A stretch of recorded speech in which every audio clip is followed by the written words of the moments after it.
It's Egypt's biggest excavation in 100 years. Archaeologist Dr. Zahi Hawass is here to explore the last great tract of wilderness in the Valley of the Kings. His mission: to find a missing tomb from Tutankhamun's royal line, filled with treasure. We are looking for a royal tomb, hidden in the silence and the mystery of this unique valley. Finding an intact tomb would be absolutely spectacular, mind-blowing. It would be the biggest thing in the history of Egyptology. 150 workers will dig for 6 months. We really haven't seen anything on this scale before. In temperatures over 100 degrees. They need to move thousands of tons of rock and rubble in sweltering desert heat. And they'll do it all by hand. To realize Zahi's ultimate ambition, It is my dream to discover the tomb of the famous magical queen, Nefertiti. It's like a wall to hide something. The marks. This is an entrance of a tomb. There is something here. اللي عن نفر التين.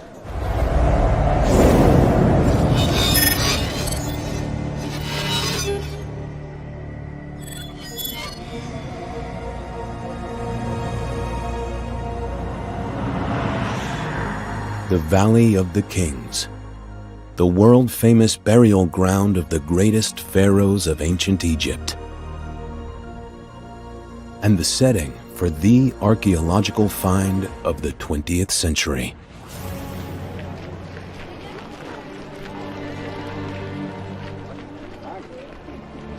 Carter found the golden tomb, the tomb of Tutankhamun.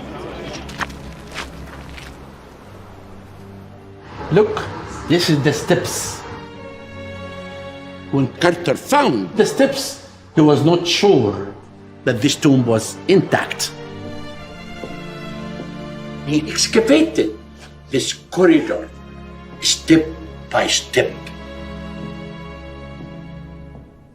And he came to the second door.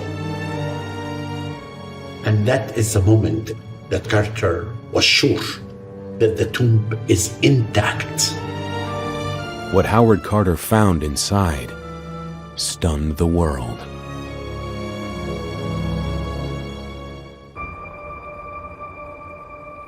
My perception is that when Tutankhamun died, they hired the Egyptian equivalent of a packing company.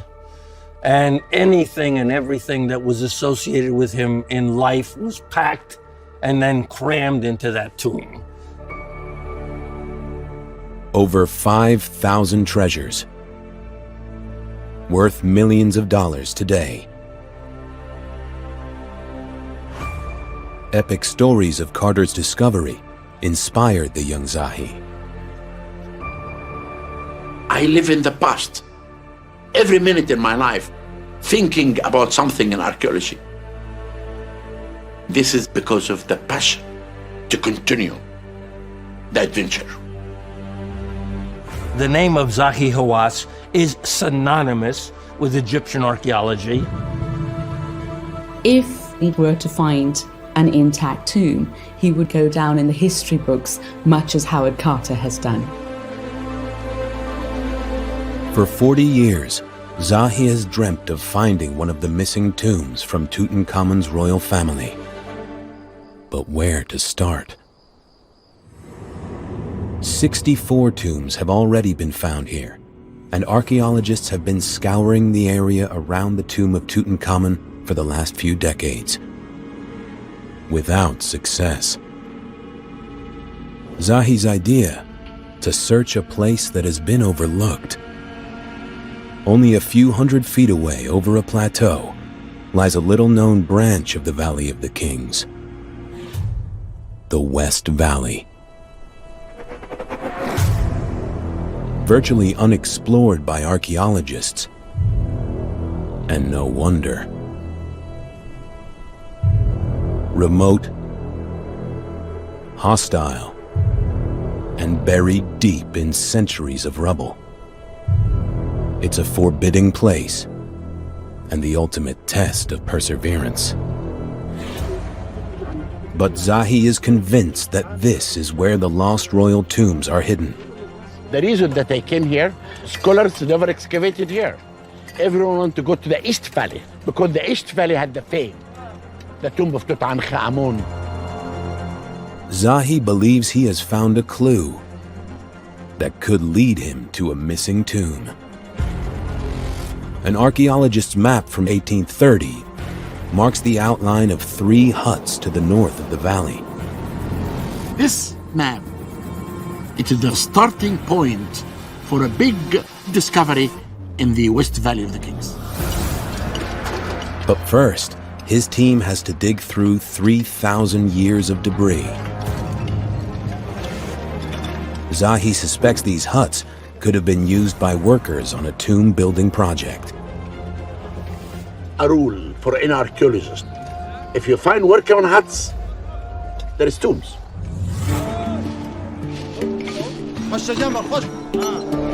But Zahi needs evidence. His team will have to sift through the materials round the huts for clues. The music of excavation. Looking, removing, discovering.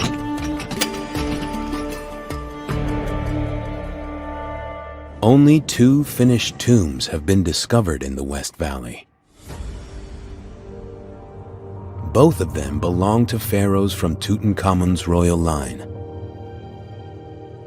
The first, the tomb of his grandfather, Amenhotep III. And the second, the tomb of Tut's successor, King I. The West Valley is interesting because we've got 2 identifiable tombs. You have the tomb of Amenhotep III almost immediately as you enter. You walk in a little bit of a circuitous route, and then at the very end, you have the tomb of I. There's an enormous expanse of space between the bookends that any number of tombs could still possibly be found. Out of Tutankhamun's royal family, there are several members whose tombs are yet to be discovered. Zahi has his heart set on finding one in particular. The tomb of Egypt's most famous queen, Nefertiti. An iconic queen who married the son of Amenhotep III and became stepmother to King Tutankhamun. Nefertiti ruled during Egypt's Golden Age and became famed for her legendary beauty. She's referred to as a living god, and she really was one of the most powerful women ever to be a queen in the 18th dynasty. Could she have been laid to rest here, in this hidden branch of the valley?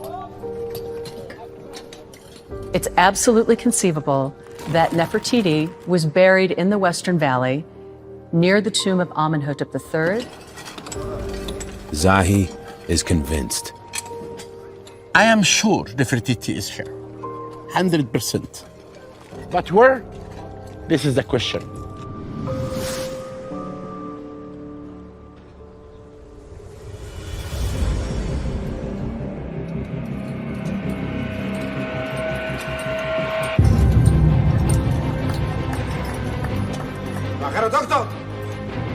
Were the huts marked on the map in use in Nefertiti's time?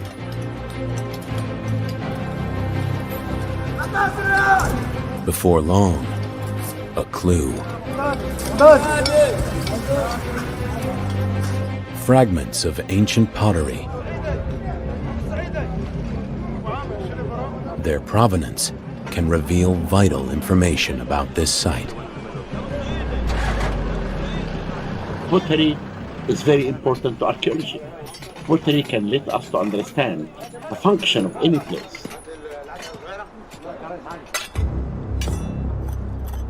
As the team peel back the layers, more pottery is unearthed, suggesting there were workmen here.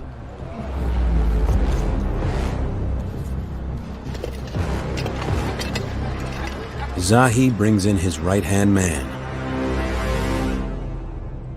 field director and fellow archaeologist, Afifi Rahim. All this stuff belongs to the daily life of the workers. So it means there is a big activity in this area. Thank you. Aisha Mohammed Umtasar and her team catalog every item. I received the material here to draw it and record it and prepare everything for the study. Each fragment will be dated and sent to the lab. The dig throws up more and more pottery, typical of the 18th dynasty. We have to be patient and we have to keep digging to get answers for our questions. The team wants to find out if the huts date from the time of Nefertiti. And then, among all the plain fragments, Afifi spots something significant. It's a blue pigment, a smoking gun. This ethereal shade of pale blue wasn't developed until the 18th dynasty. All this pottery, all of this is Dynasty 18. This shade of blue is not only rare and expensive, it is associated with one of Nefertiti's closest relatives, her father-in-law, Amenhotep III. The largest of the two finished tombs in the Western Valley belongs to Amenhotep III. He was the wealthiest and most powerful pharaoh Egypt had ever seen. This king wanted to have a unique place for his family by choosing the West Valley for his burial tomb. Amenhotep III chose the Western Valley for his tomb because he wanted to start a new dynasty. He wanted to build his tomb as far away from the tombs of predecessors and also mark out a landscape where his sons and his daughters and the rest of the generations would be buried. At several thousand square feet, Amenhotep's tomb is one of the largest in the Valley of the Kings and reflects his great wealth. A very long tomb in the rock, covered with beautiful scenes of the king in front of many gods. It's a labyrinth of corridors and chambers. On the walls, a distinctive color. Pale blue. Resembling the prized pottery associated with Amenhotep's reign. Based on the pottery, all of it that's found in these huts is Dynasty 18. No one single pottery 19 or the 20th. And therefore, I really consider this valley as a place exclusive for Amenhotep III and his family. It appears the huts were servicing the build of an undiscovered royal tomb nearby. And there's more exciting news. Next to the original 3 huts, the shape of several more is emerging from the dust. كانت في الحته دي فلقينا جنب الاوضه نفس البلوكات بنفس الحجم والاول مره بلوكات مستطيله بالشكل ده نفس الحجم ده. There is 10 huts. I didn't expect that I will find this a huge number of huts. So what was thought to be 3 huts is now in fact 10. So it means that the number of the workers who work in this area was a huge number. But what were they building? Could these workers have been constructing a tomb worthy of a queen? Zahi hopes it will lead him to the ultimate prize, the lost tomb of Nefertiti, the most iconic queen of ancient Egypt's golden age.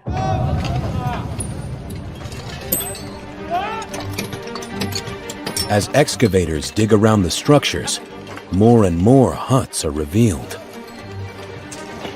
It's now looking more like a street of stone dwellings, up to an incredible 30 in total. The 3 houses are only 3 in the map. Then people thought this could be workman huts. But never anyone knew this big extension of the discovery of 30 houses. It's so exciting to find something like this. The walls are connected together like a street. But to Afifi, the structures don't appear to be ordinary workers' huts. First, we thought that all of this is just a hut, but it is not normal to find another doorway and another subsidiary rooms connected with main rooms. The houses are different from all the workman huts that found in the east or the west valley. They're bigger.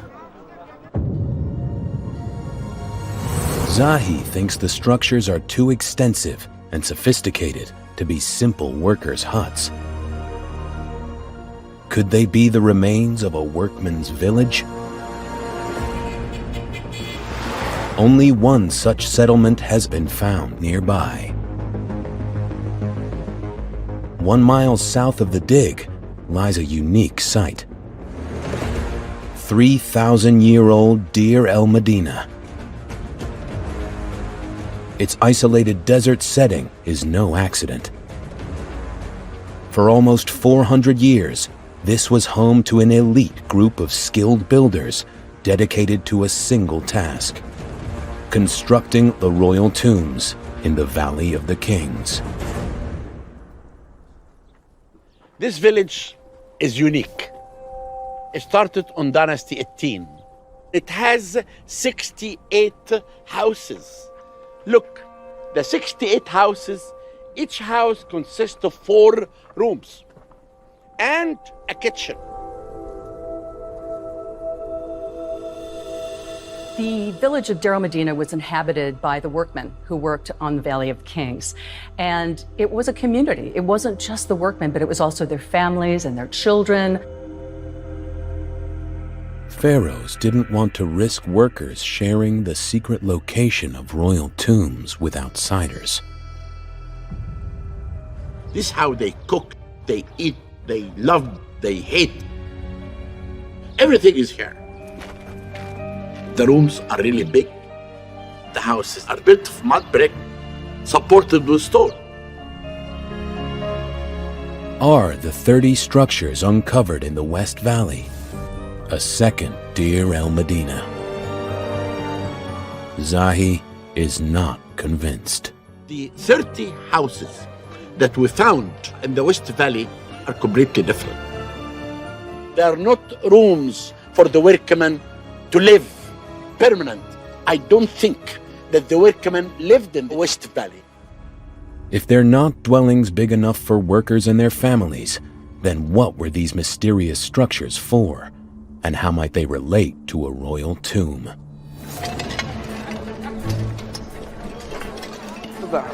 Afifi and the team have uncovered an unusual feature: a limestone slab with a hole, which almost certainly held a doorpost. It's rare to find a door for a hut.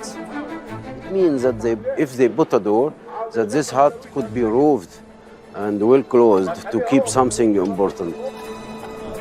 This was no workman's shelter.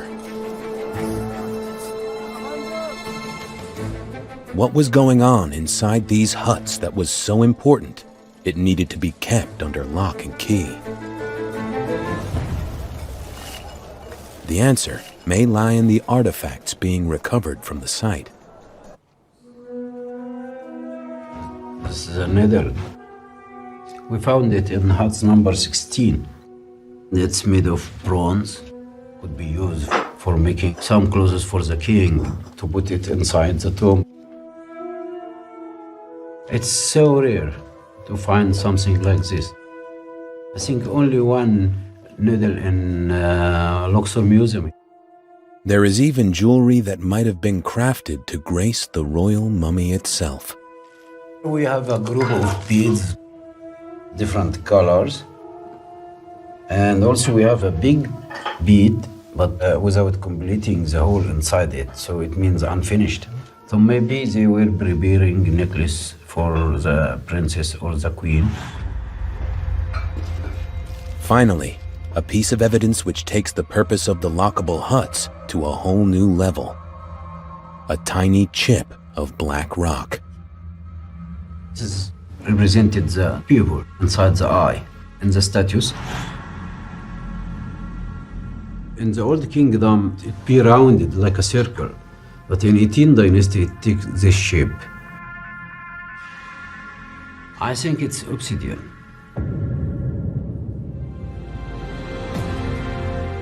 A volcanic rock, obsidian was used to craft the eyes of Tutankhamun in his famous death mask. It was the greatest treasure recovered from his tomb and remains the most famous Egyptian artifact in the world.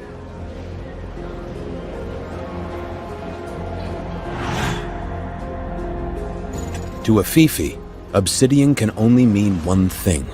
Someone was making a royal mask in these huts.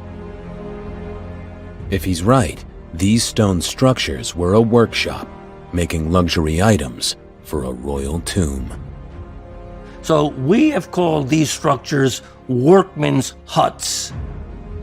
I think better to call them workmen's ateliers or perhaps artists' studios, where fine crafted work is being conducted, like a jeweler's shop or like a great ceramic studio.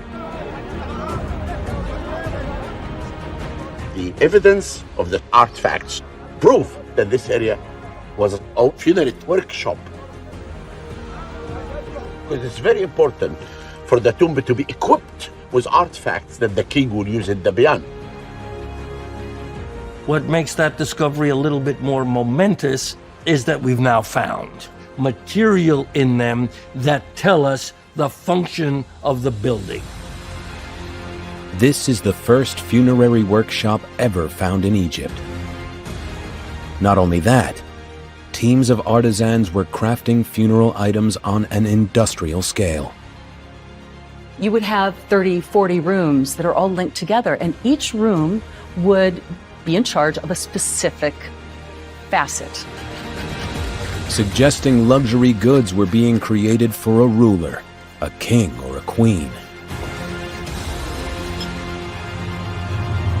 Of all the members of Amenhotep's royal line, whose tombs are yet to be discovered, only one of them was a ruler. Queen Nefertiti.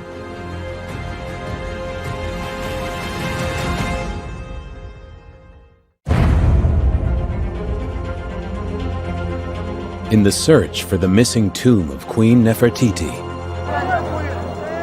Zahi's team has made a monumental discovery. The first funerary workshop ever found in Egypt. Finding this industrial workshop, it is unique. And it is unique for the Valley of the Kings. 3,000 years ago, this would have been a buzzing hive of industry.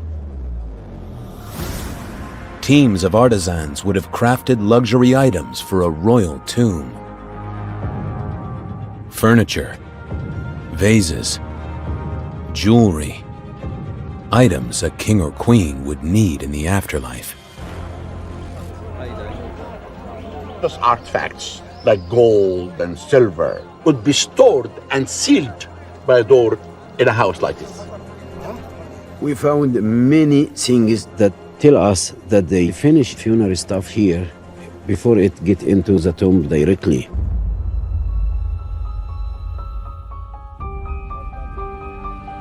News of the discovery has attracted the world's press to this forgotten branch of the valley. For the first time, we made major discoveries. Number one, we found an industrial area. 30 houses were found. Inside the houses, we found workshops for making pottery, workshop for making furniture. The discovery is a world first, a game changer for Egyptian archaeology. And for Zahi, it signals a crucial step towards his ultimate dream.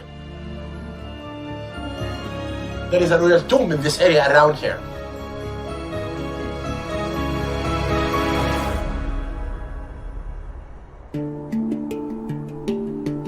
To work out where the tomb is in relation to the funerary workshop, Zahi needs to get in the mind of an Egyptian tomb builder. And to do that, he has uncovered clues written in the cliff faces of this ancient landscape.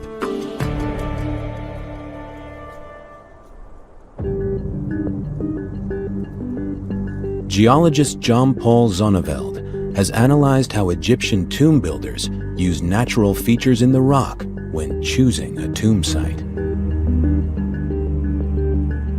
The Valley of the Kings has large-scale vertical fractures that occur at regular intervals and fault systems, most of which are related to the natural weakness of the rocks themselves.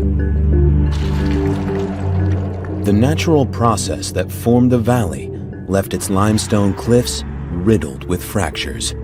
The ancient Egyptians clearly understood the orientations of these fractures, and when they picked sites for their tombs, they were very, very careful to find the orientation of the fractures in the area. Tomb builders knew that multiple fractures made the rock dangerously unstable. They avoided what we refer to as fracture swarms. When you have a whole bunch of small fractures near each other, your rock's breaking into small chunks.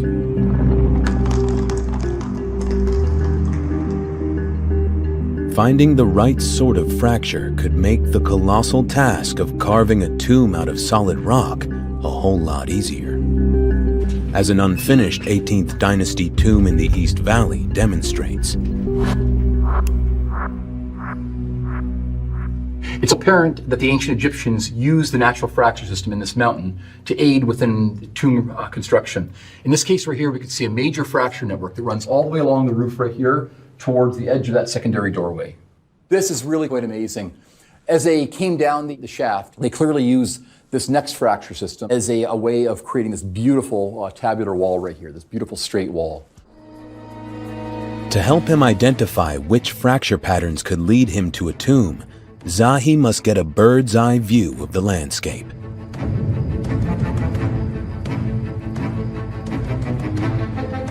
And for that, he needs to bring in technology. Specialists will conduct an aerial photogrammetric survey of the valley to produce a highly accurate 3D map. We're into new territory of accuracy on the scale that we're at.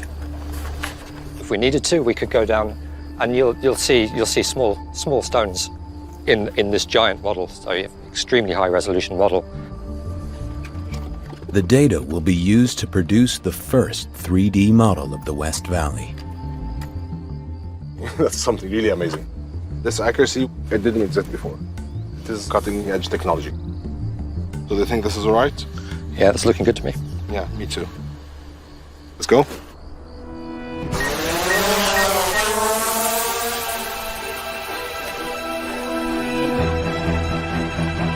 The drone takes 1 photo per second of the entire valley, from the tops of its cliffs to its desert floor. It's not long before the team can analyze the results.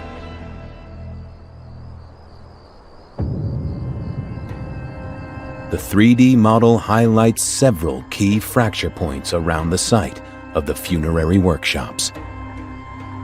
But Zahi is honing in on one particular area. It's a point where the valley forks, only 150 feet from the workshops. Here, a wall of evenly spaced large fractures, the type favored by tomb builders. Could this be the final resting place of Egypt's most famous queen? He relocates his 150-strong excavation team. It's a huge gamble.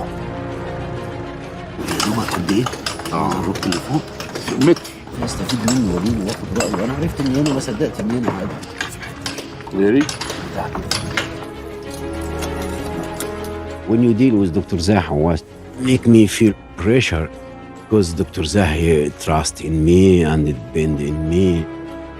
You can't say no to him. You will just obey his order. Take a breath.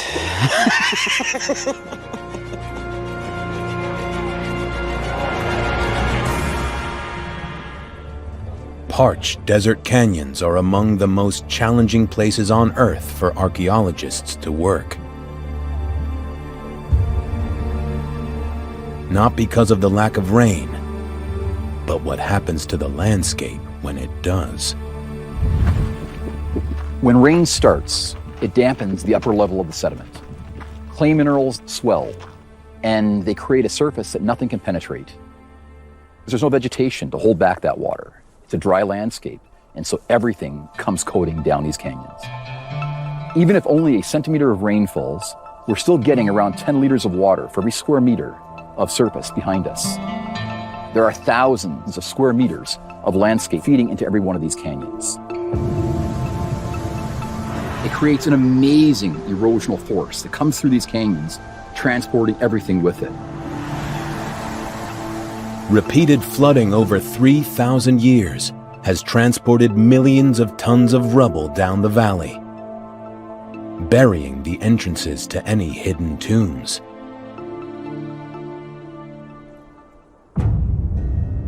In the East Valley, Howard Carter spent 7 years clearing the valley floor before he had any chance of locating Tutankhamun's tomb. The West Valley remains how the East Valley looked a century ago.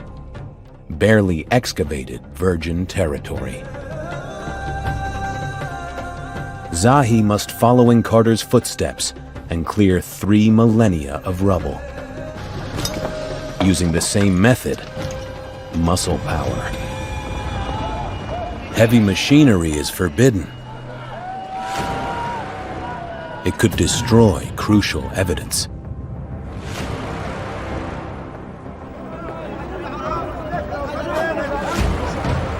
It needs a brave archaeologist.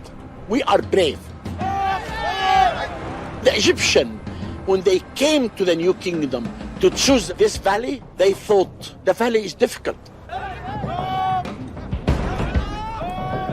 It's away from the people. You have hidden areas. It's a perfect hidden place. A successful dig relies on a well-organized team of excavators.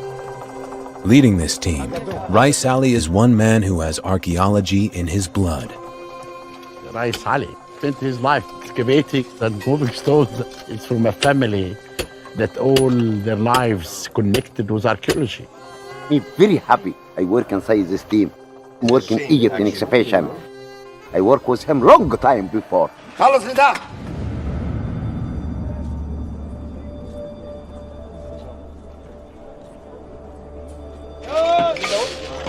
After only a few days digging at the new location, Rais Ali stumbles on something.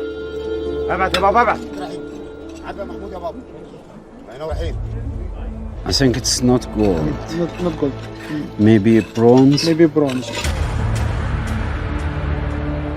During the 18th dynasty, bronze was a highly valued material. Can the hieroglyphic engraving reveal its origin? هنا باينة بقى عشتنا سعيد. بص في الشمس. شوف انت حتى تلاحظ انها اتملت بالتراب دي باينة. اللي هو ماشي مع أرضية الخاتم مع الميل بتاع الريشة اللي هي ورقة النبات، لكن دي مش دي هنا عريضة ودي رفيعة هنا لأنه ساحبها كده، لكن دي هو خد لفة كده. We can't say anything now about the owner of this ring. We just need more cleaning. I was so happy. It was really amazing to find a big ring in this area. A specialist in jewelry restoration reveals the hieroglyphs. طب ما انا بتكلم على كده. دي بقى انا على كلمت على الحرف ده. استنى بقى حد اوريك. جيجرا تأكد لفة وجيجرا الاثنين اللي على النفر التي. بص بقى هنا، بص لها من كده. بص يا فتحي، اللي على يمين وشمال نفر مش التي. بص لها من بالظبط كده، هتلاقي على اليمين تي اي واي. Zahi's first interpretation is tantalizing. Could this be the signature ring of the famous queen of Egypt's golden age? Nefertiti was a pivotal figure at the heart of the royal family of Amenhotep III. She married Amenhotep's son, Akhenaten, and ruled alongside him, before becoming stepmother to Tutankhamun.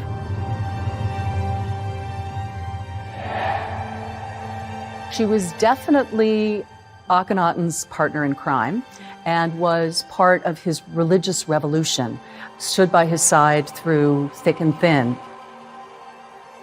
She's part of this long line of Egyptian queens during the 18th dynasty who really held their own. She becomes a major player in any discussion of the development of that historical period, and that's undeniable.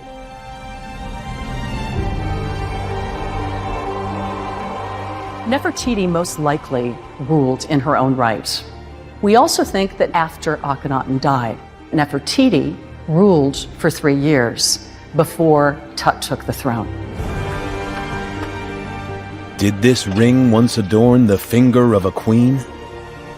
Could the ring have been dropped in the dust on the way to a tomb?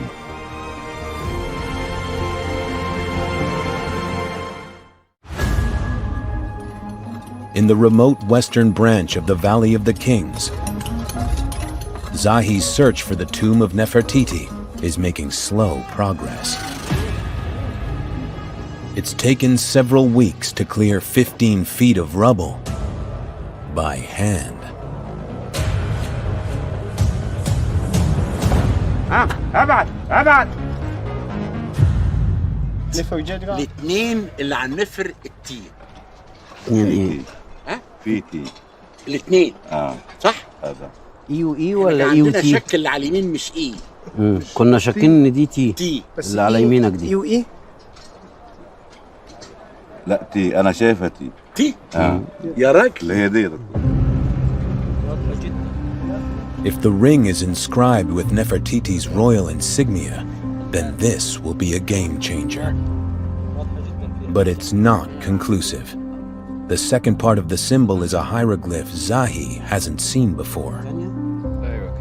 Nobody can translate the title of this ring because it's a strange title, and nobody see this title before. Afifi sends a photograph of the ring to hieroglyph experts.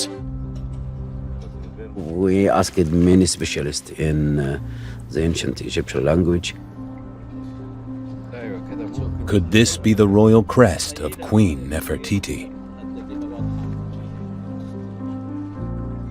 Later that day, one of Afifi's sources responds with a translation of the hieroglyphs. تستخدم والكلام ده كله واستخدم بمعنى ايه؟ بص كده بالظبط الترجمه بتاع اللقب ايه؟ The one who is united with the two masters. It's not Nefertiti, but it is a royal title. And it is from her family. It celebrates the reign of her father-in-law, Amenhotep III. the wealthiest and most powerful pharaoh Egypt had ever known. He commissioned more statues and temples than any king before him, including the Luxor Temple. But this wasn't his greatest influence. He would be the catalyst for a religious revolution. Pharaohs were semi-divine in life and divine in death. What does he do? He makes himself divine while alive. This is a whole new game. Amenhotep was to become Egypt's first living god. Here we have the god Amun-Ra seated on a throne, and we've got Amenhotep III kneeling beside him. What Amun-Ra is doing is he's bestowing his blessing on the coronation of Amenhotep III. And you'll also note Amenhotep III is wearing the ram's horn that's associated with the god Amun-Ra. He has already joined with the god and is now divine while alive. The Luxor Temple celebrates this unification, a powerful symbol of his divine status. Before, temples were smaller, they were enclosed. There wasn't as much space as you have here. We're in the middle of a sun court. This is about the celebration of the king joining with the sun. What Amenhotep III brings to us is a sense of theatricality, of the king presenting himself in front of the throng and proclaiming his divinity while alive. Just over 2 miles away, Amenhotep built his mortuary temple, the largest to ever be built in ancient Egypt. The site was destroyed by multiple earthquakes in antiquity. These towering statues of Amenhotep marked the entrance to this once magnificent temple. These two enormous statues, they front the gateway to Amenhotep III's mortuary temple. Now, this temple is massive. It was the largest mortuary temple ever built. It is 6, almost 7 football fields large. These are 2 amazingly large statues of Amenhotep III. They are 700 tons each. They're 5 stories high. Now, before, pharaohs were buried in pyramids. What happens is in the New Kingdom, they end up separating the mortuary temple, which was for the celebration of the divine king, from the burial, which is behind the mountains, and it's hidden inside of the King's Valley.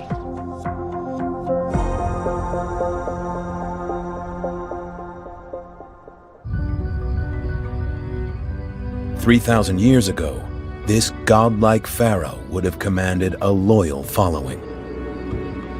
Many of Amenhotep's family members may have worn a ring to show their devotion to their god king. People in that time, royal and nobles, could have the name of Amenhotep III to be touched with him. It's proof that the ring is from the right dynasty. It also confirms that workers have reached beneath the flood deposits to the precise era. The West Valley, in my opinion, is the place that could contain all the people who are related to Amenhotep III. And this type of people should have this ring.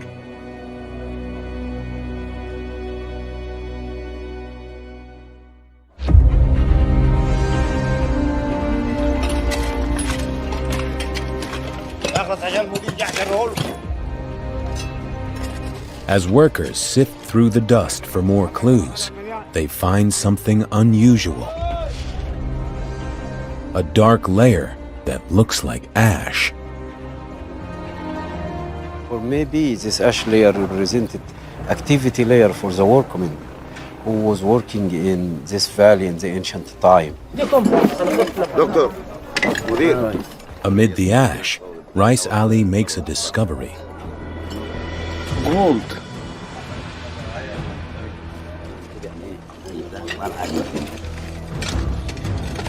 He's discovered items that Zahi thinks were destined for a royal tomb. It was a big surprise to discover these beautiful artifacts. For example, this is very interesting. This is gold. It's beautiful. When the king go to war, he will wear a vest. In the vest, it has decoration. Imagine that this vest has all this type of beads here. This is very rare that you can see it. Look, it has a hole here and a hole here for tying them on the vest of the king. A royal piece. Very interesting and very important. Let us see what else is here. Now, in my opinion, this is a very important discovery. Dozens of exquisite glass inlays in the shape of teardrops and arrowheads. 3,000 years ago, glass was a highly prized material. Its manufacture was regulated by royalty and used to create ornaments and decorate jewelry. This represents the wings of Horus, because when you put this on the coffin as a decoration, it means that the king is connected with Horus. The god Horus was depicted as a falcon and one of the most important Egyptian deities. As god of both the heavens and kingship, he was seen as the protector of the pharaoh and was often represented on coffins. Zahi wants to find out if these glass inlays are a match for other royal coffins from the 18th dynasty. Confirming his hunch means a journey to Cairo. The Cairo Museum houses one of the largest collections of ancient Egyptian coffins in the world. If Zahi can find a match to the glass inlays, it's further evidence that he's on the trail to a royal tomb. On the coffin of Nefertiti's husband Akhenaten, the inlays are virtually identical. But what about the sarcophagus of Nefertiti's stepson, the most famous pharaoh of all? It's amazing when I look at the coffin of Tutankhamun. If you look at what we discovered, you have the blue arrow and you have the red arrow. It's the same style, the same color. And actually, the blue is a typical color dated to Amenhotep III. The inlays aren't just similar, they are an exact match in every way. It's proving it's royal. I am not losing the hope. The tomb is there. The next big question is, where?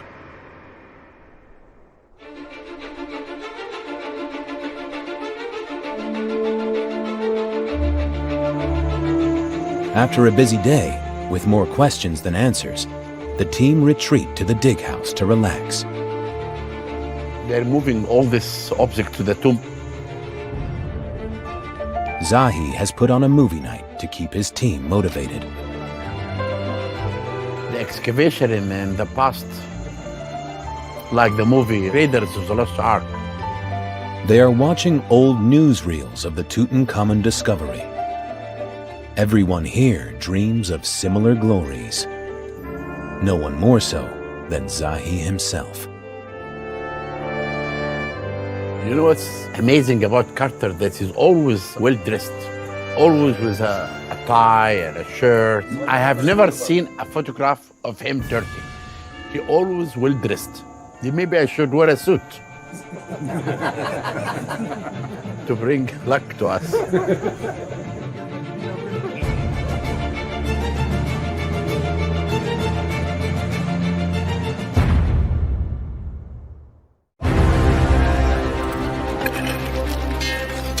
It's Egypt's biggest dig in a century. We know that archaeology doesn't always have a eureka moment. I mean, it takes time patience, dedication, determination to be able to reach an objective. Zahi's determined that he will find whatever may be hidden in the West Valley. The West Valley, it's a perfect place to fit with the mind of the ancient Egyptian. Their mind is to hide a tomb secretly. It could be protected. It could be intact. Perhaps even the tomb of the most iconic queen of the 18th dynasty.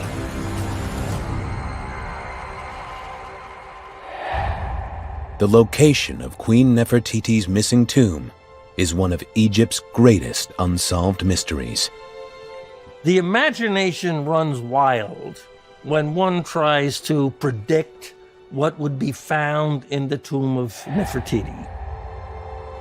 The expectation is, yes, let's hope that if it is complete, we'll find beautiful objects, because we know Dynasty 18, the reign of Amenhotep III to I, is the high watermark of Egyptian art. That's why it's so highly prized by museums and collectors. Zahi is not the only one on the hunt for the tomb. Back in 2015, a new twist to the tale. British archaeologist Nicholas Reeves suggested that her remains might lie in a chamber hidden inside Tutankhamun's tomb. I go where the evidence takes me. Okay. And the evidence at the moment suggests there may be another doorway behind the west wall of the burial chamber. But no such chamber was found. Zahi has his own theory. He thinks the Nefertiti hunters are looking in the wrong place, and that her tomb lies in the West Valley. Zahi believes that when Tut's powerful grandfather Amenhotep III sited his tomb here, he was making a statement, inaugurating the West Valley as the new burial ground for all his family. He wanted to start a new dynasty. He wanted to build his tomb as far away from the tombs of predecessors and also mark out a landscape where his sons and his daughters and the rest of the generations would be buried. Supporting this theory is one of the dynasty's final rulers, King I, Tut's successor. I located his tomb at the other end of the West Valley, not far from Zahi's dig site. I really love this tomb. The scenes here are beautiful. Daily life scenes. I is in his boat. But if the West Valley was the family burial ground, why wasn't Tutankhamun laid to rest here? King I's tomb holds a clue. I believe that this tomb was originally made for Tutankhamun. The reason that I think it is connected with the tomb of Tutankhamun is this scene. The same scene of the 12 baboons is exactly the same in the tomb of Tutankhamun. Most of us believe that this tomb was originally made for him. He wanted to be beside his grandfather, and therefore he built this tomb in this area. The sudden death of Tutankhamun made this tomb was not ready for him. The fact that Tutankhamun was buried in the small, awkwardly shaped tomb for a king in the Valley of the Kings has led to endless speculation. Did he die very quickly and so he had to be hastily buried? His successor, I, decided, I'll put you in the small tomb and to take the tomb in the West Valley that's being cut for you, and I will take that over. And there's another reason why Zahi thinks that the missing tomb of Queen Nefertiti will be found, like I's tomb, in the West Valley. She is widely believed to have been King Ai's daughter.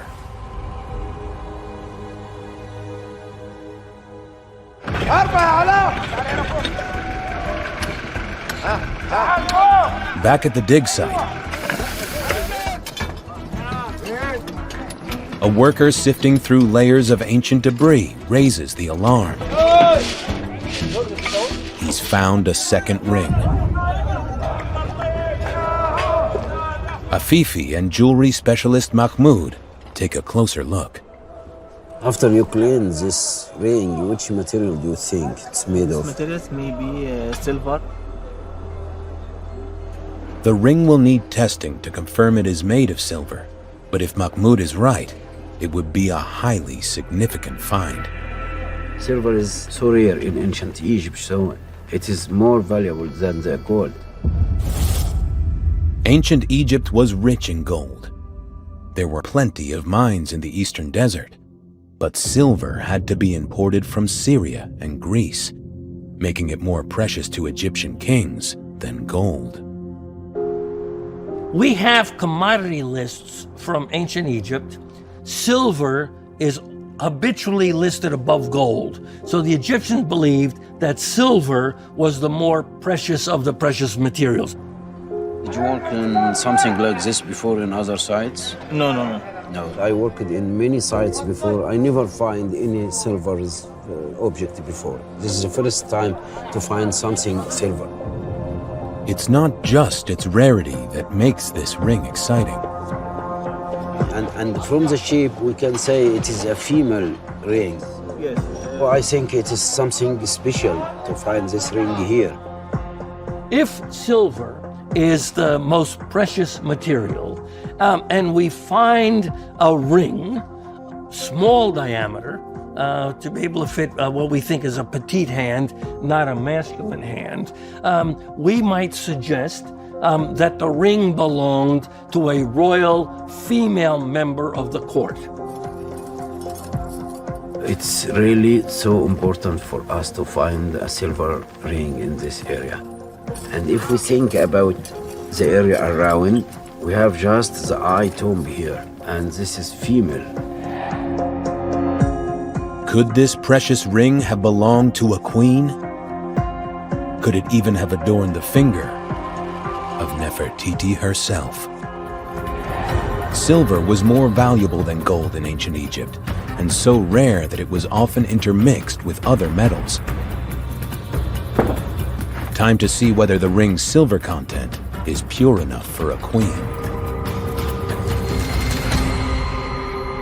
You open the computer? An X-ray fluorescence machine will analyze the ring's chemical composition. X-rays beamed onto the ring will detect how much silver it contains. Perfect.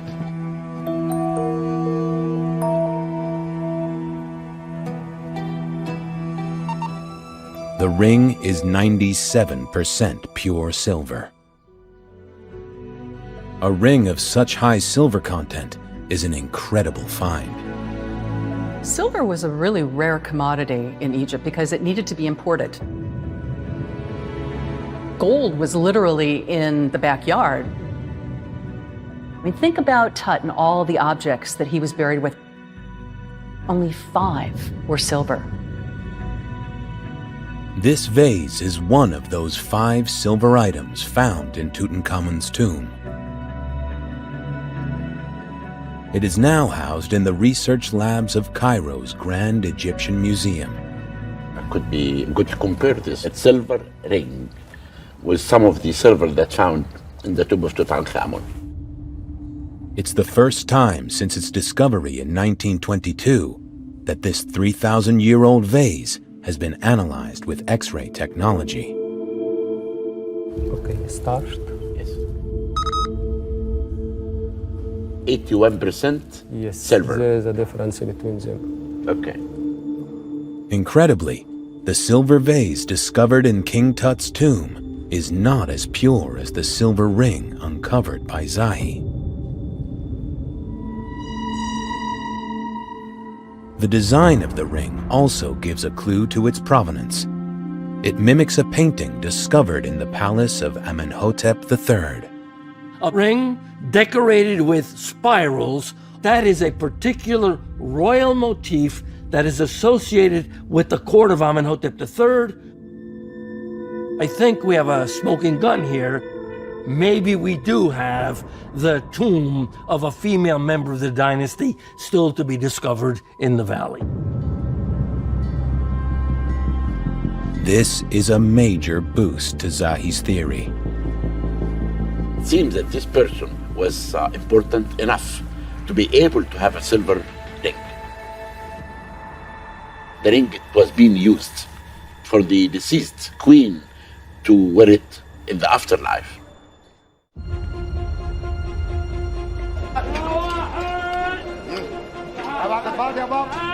Months into the dig, Zahi has found plenty of fascinating artifacts, but no sign of a tomb. And the temperature is rising. In a few weeks, the heat will bring an end to the digging season. Under pressure to discover a royal tomb, the team widens their dig area.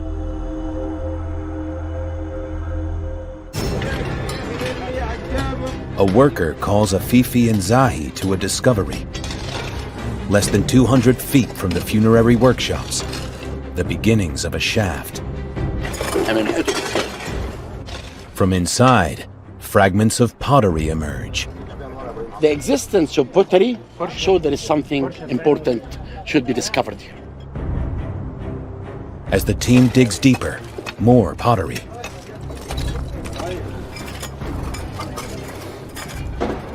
Pieces of pottery dated exactly Dynasty 18 because of the color.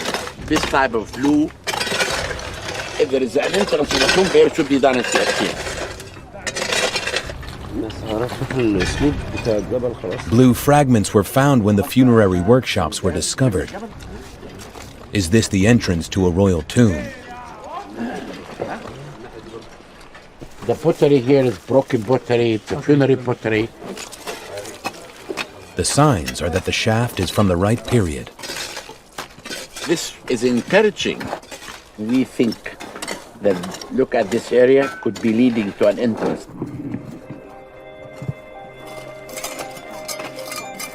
Over time, when you have debris and flood on it, it looks like this. There is something. And we have to go down to see what's happening. The entrance should be done at 15. This is so exciting for us. This pit looks different and strange. So we need to excavate this pit, but we have a big problem now, this huge block. Under pressure to discover a royal tomb, the team widens their dig area. But before long, they encounter a problem. Excavators uncover the opening to what looks like a shaft, but there is something blocking their path. In the 18th dynasty, all the shaft, they covered with a huge stone like this. And if you look the shape of the stone, it looks like the shape of the pit itself. So it means this was used as a cover for this pit. Before Zahi and Afifi can be totally sure, they need to keep digging.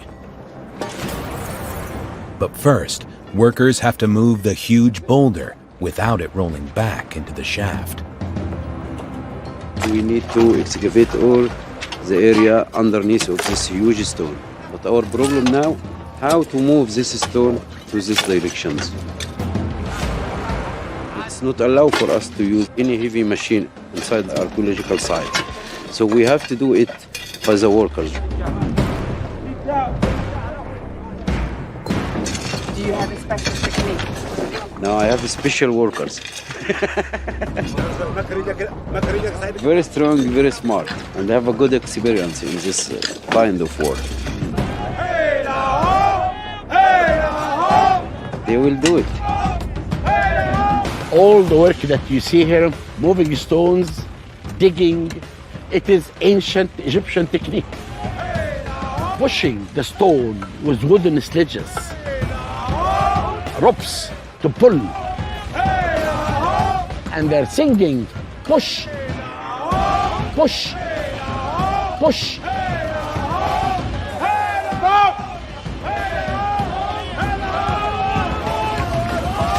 And it's down. It is ancient Egyptian technique.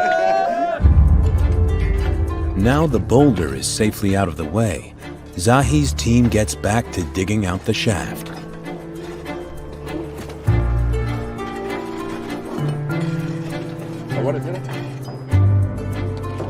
Could this boulder have been used to cover the entrance to a tomb?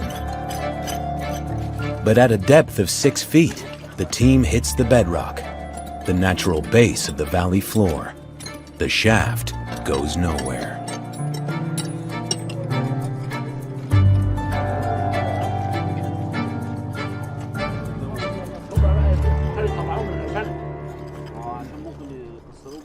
Then this, in my opinion, could be either a store for the tomb of I, or if there is tombs found here, means it's a store for one of them. If nothing was found here, means that this should be connected with I. There are a few storage shafts in the Valley of the Kings. Each is located close to a tomb entrance. For Zahi, that means that a tomb could be nearby. We have this system only from the tomb of Amenhotep III. If the Egyptian will construct a tomb, like the tomb of Amenhotep III, they need to store artifacts for offering. They need to store some of artifacts that the tomb could not contain. As the team continue digging the site, Zahi visits Amenhotep III's storage chamber. It was discovered by a German archaeologist in 1845. He thought he had hit the jackpot.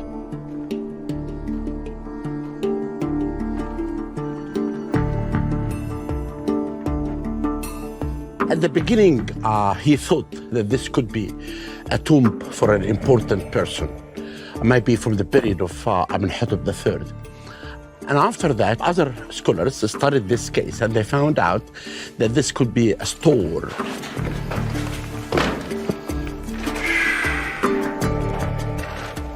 At first glance, this has all the hallmarks of a tomb. Zahi's looking for key indicators that would differentiate a tomb from a storage chamber.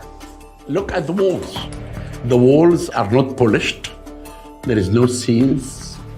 But if you look at it, the size-wise and how it was carved, it looks like a store.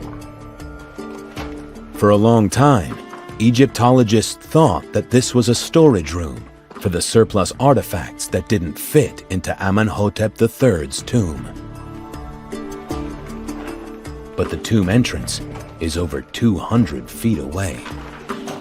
Could be a storage for another tomb that's not discovered yet, next door to her. Because I don't like the idea for this store to be 60 meters away from the tomb of Amenhotep III. And I think this could be a store for another royal tomb that was not found yet in this area. Could this be the storeroom to the tomb of missing members of the royal family? Possibly Nefertiti herself. Only 100 feet from the excavation, Afifi calls Zahi to the scene of an eerie discovery.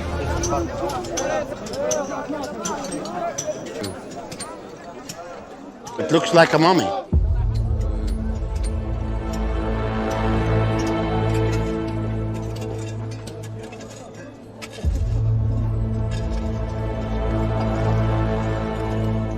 This looks like part of the body. ده الهب اللي هو الفخده بالجزء لغايه الركبه دي الركبه. The lower part, this one. It looks like human remains. Clues found in the same layer allow Zahi to estimate the date. You look at the pottery that we found near this mummy. The blue decorated pottery is a typical Dynasty 18. I think we are in front of an important discovery that will reveal important evidence for us.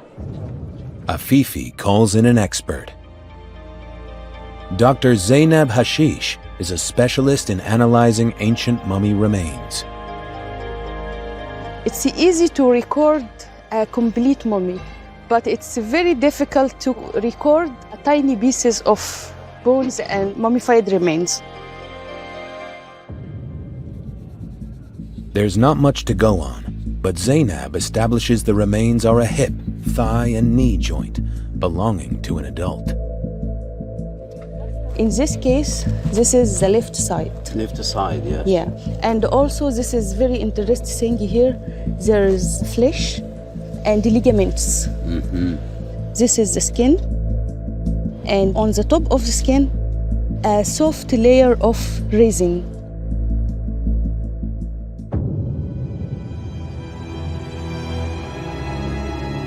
The ancient Egyptians believed that a person's ka, their spirit, could survive death and live on in the afterlife, if their body was perfectly preserved.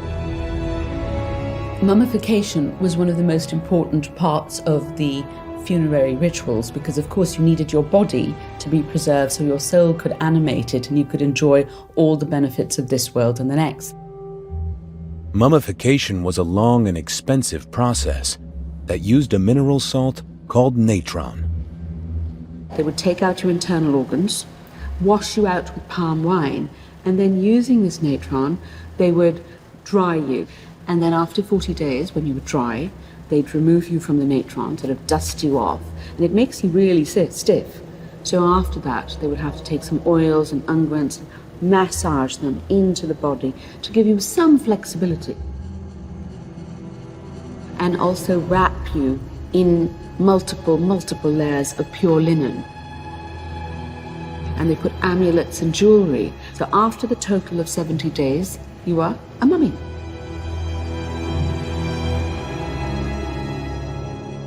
And the more important you were, the more time and money was spent on the process, providing a critical clue to this mummy's social status. They spent a lot of money to get this result of mummification. From the treatment of the body, I assume it's elite, royalty. But to be sure, we should do analysis. It looks likely that the mummy fragment could be royal. And the pottery found nearby dates it to broadly the right era. But Afifi saves the big question till last. Is it male or female? If we take the weight of this bone, we can know if it's female or male. So, she's female. She's female. Good. It's very important to know that this part belongs to a female. We are looking for a tomb for a queen here. This is amazing to know the sex from just little pieces of bones. So I think Zainab give us a big gift today. I hope so.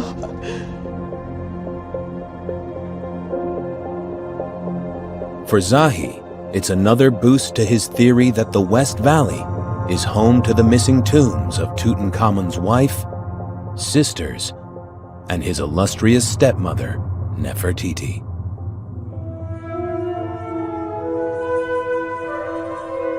But it's a bittersweet discovery. Finding what could be the mummy of a royal female out in the open proves that the tomb it was buried in has been looted.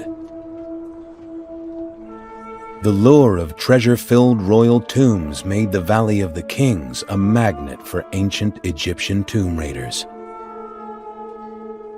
After stripping the tomb of its valuables, they would abandon anything they couldn't sell, including the mummified body.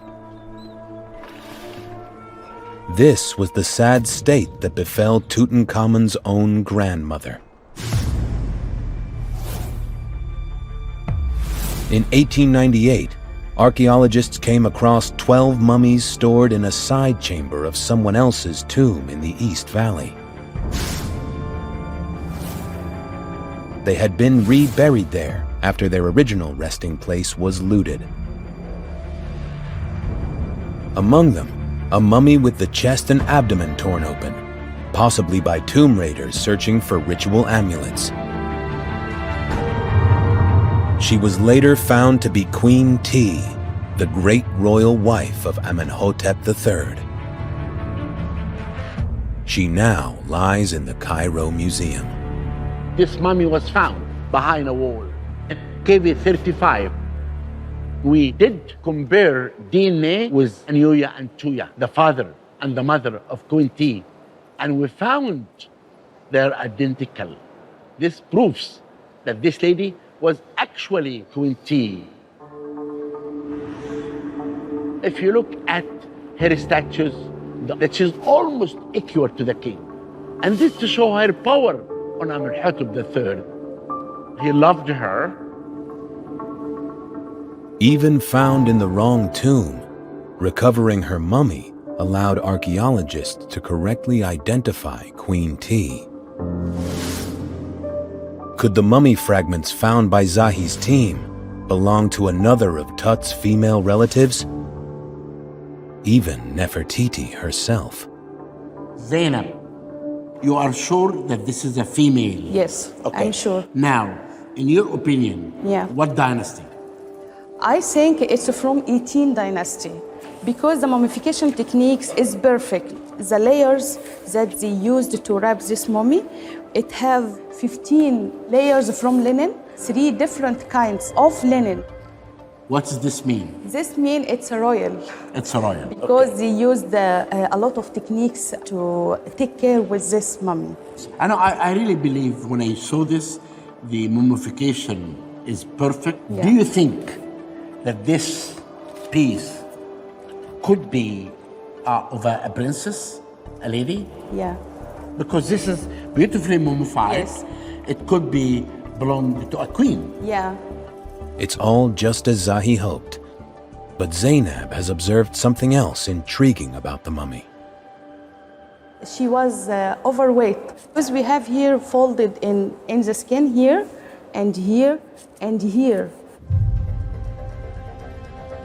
Towards the end of the 18th dynasty, King Akhenaten and his wife Queen Nefertiti brought sweeping changes to Egyptian culture, introducing what's called the Amarna period.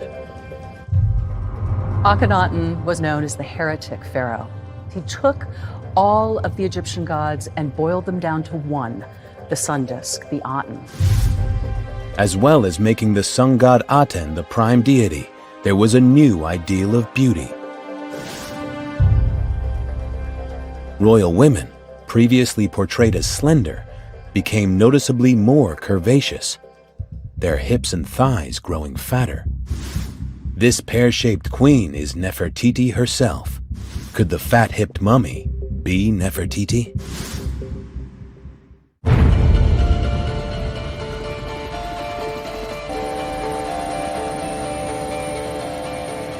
Zahi is returning to the West Valley with incredible news. Experts have confirmed that the mummy fragment found here belongs to a royal female from the right period. It may even be the remains of Nefertiti herself. Work has been intensified on the area around the mummy find to reach the bedrock. Zahi's hopes lie on finding a cut leading to a tomb's entrance. But Zahi is met with bad news. The workers have reached the bedrock with no sign of a tomb.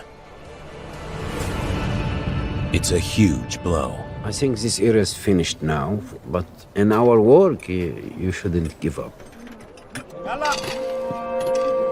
Zahi reassesses the mysterious ash layers found here alongside gold artifacts and glass inlays. He comes to the conclusion the area was a tomb raiders' camp.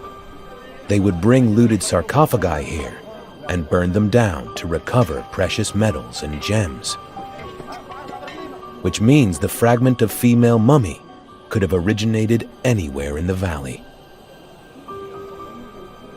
It's time to move the dig.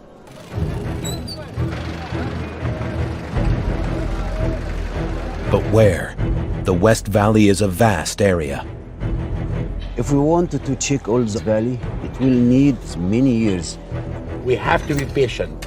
We have to wait until the right moment comes, then we'll discover. A great discovery, in my opinion, will happen in this place. There are only 10 days left until the end of the digging season. But Zahi has a plan. Until now, he's focused his search for the tombs of the missing royal women, close to the tomb of Nefertiti's father, King I. Now he's moving closer to the valley's other royal tomb, built for Amenhotep III, the 18th dynasty's greatest king.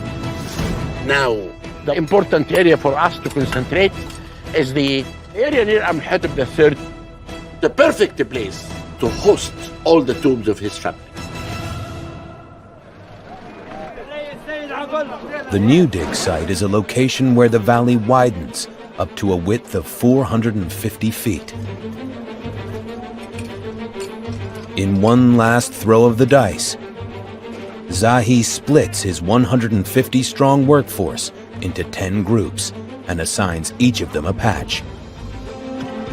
They start to dig test trenches where the valley floor meets the cliffs, the place where tomb builders would have sited a tomb entrance.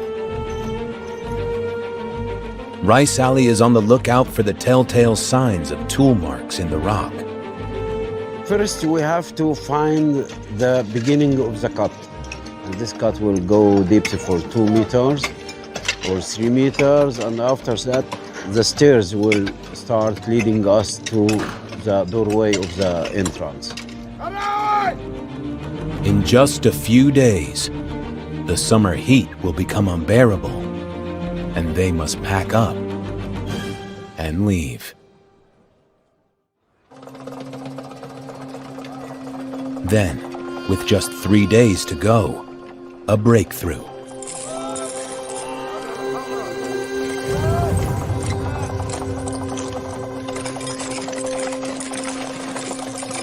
Ancient chisel marks gouged into the rock. Further digging reveals a site that gives Zahi goosebumps. Look at the chisels here, the marks that you see, evidence of the cutting. Then this is only cut in the rock. Then all of this, it's completely clear. It was made by the ancient Egyptian in Dynasty 18, compared with what Howard Carter found at the entrance of the tomb of Tutankhamun. It was completely identical. And I did not sleep at all. The entrance is an entrance of a tomb. Artifacts found at the bottom of the cut support Zahi's theory, including a pottery fragment that hints at royal secrets. What's here? Seated monkey. He's raising his hands and he's closing his mouth. It means the monkey is giving directions. No one can talk about the royal tomb. It's hidden in a very special place that no one can talk about it. The monkey drawing echoes imagery found in the tombs of King I and Tutankhamun. And there's more. This ancient tool had a very specific purpose. Amazing. A tool that captured my heart. The Egyptian will use this for carving scenes and inscriptions in the tombs. Then they could take the paint from this pottery vessels, They put it in the wall and they smooth the wall with this tool. We have one tool like this found in the Valley of the Kings. It is now in the British Museum. We are in front of an important discovery. We are revealing history, and history can be seen that this is used 3,000 years ago in the time of Dynasty 18 for constructing a royal tomb.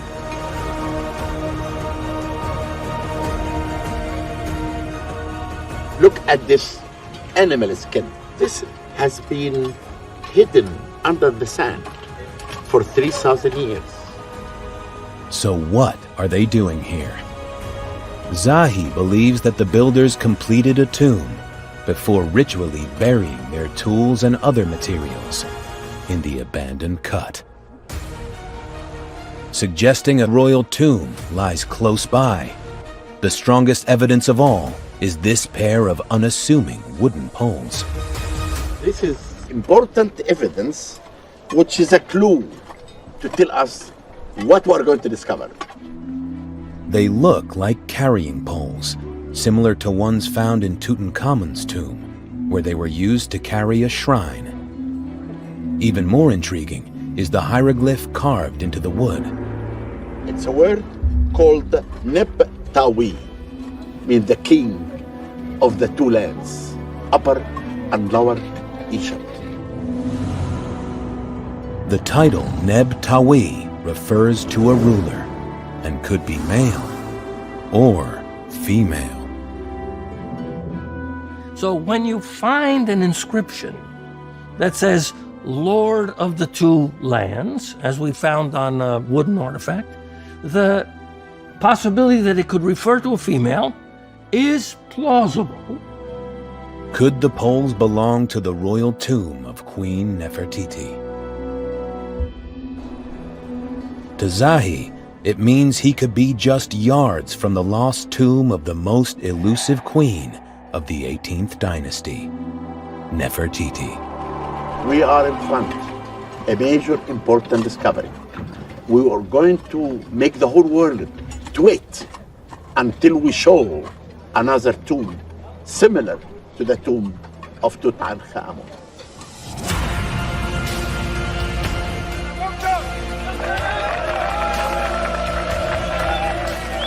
The digging season is over, but Zahi and his team can leave the mysterious West Valley feeling optimistic. They have revealed a royal mummy ripped from her tomb by raiders, priceless rings worthy of royalty, rare glass inlays and gold jewelry, the first ever workshop complex making treasure for royal tombs, and a ritual burial of workers' tools revealing that Zahi is tantalizingly close to discovering a royal tomb. In 4 months, they will resume their quest for the 3,000-year-old tomb of Egypt's queen, Nefertiti.